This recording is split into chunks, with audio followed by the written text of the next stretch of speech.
Salut à tous! Dans cette vidéo, je vous emmener avec moi pour un road trip jusqu'à Kaliningrad.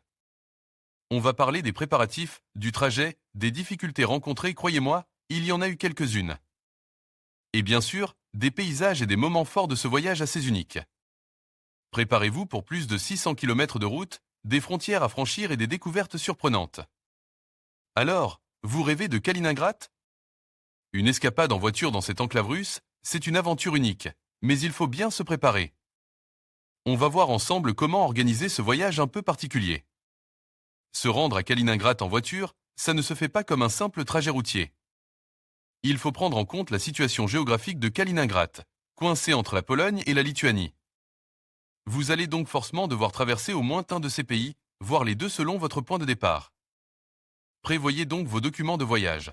Passeport valide, visa si nécessaire, assurance voiture internationale et bien sûr, votre permis de conduire.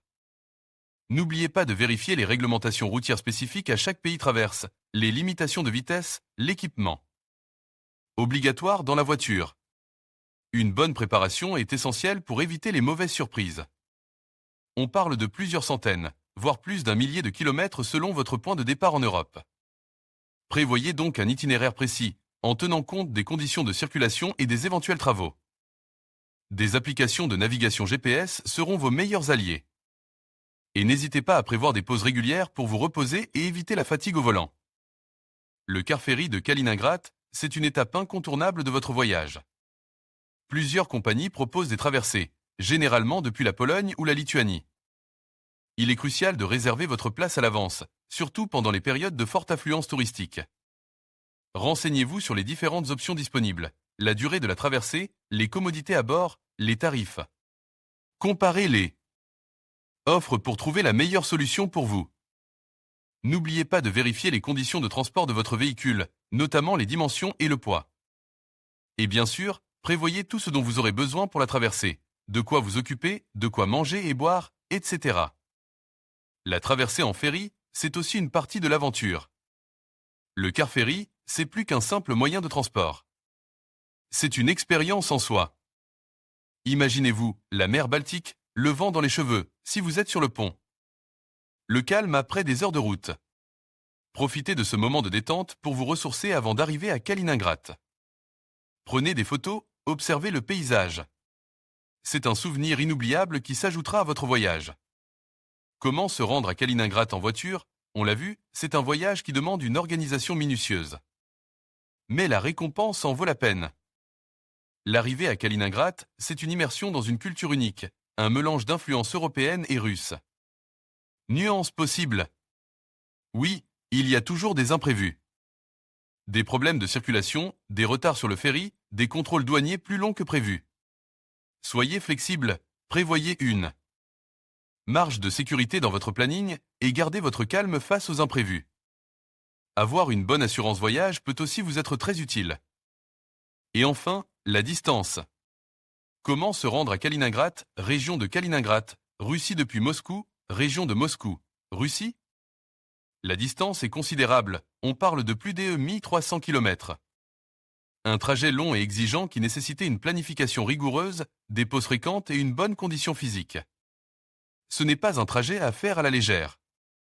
Salut tout le monde! Aujourd'hui, on parle voyage et plus précisément, comment se rendre à Kaliningrad en voiture. C'est un voyage assez long, il faut le savoir. La distance entre Moscou et Kaliningrad est de 1284 km en voiture. Prévoyez donc un bon planning et surtout de la patience. Parlons maintenant des étapes du trajet et des endroits où vous pourriez faire une pause. Le trajet Moscou-Kaliningrad offre plusieurs possibilités d'hébergement, allant des hôtels classiques aux charmantes chambres d'hôtes, en passant par des auberges plus économiques. Il est important de réserver à l'avance, surtout pendant les périodes de haute saison touristique. Je vous conseille de rechercher des hébergements le long de votre itinéraire, en fonction de vos préférences et de votre budget. N'hésitez pas à consulter des sites de réservation en ligne pour comparer les prix et les avis. Vous trouverez des informations détaillées sur les différents établissements sur l'itinéraire sur mon blog, le lien est dans la description.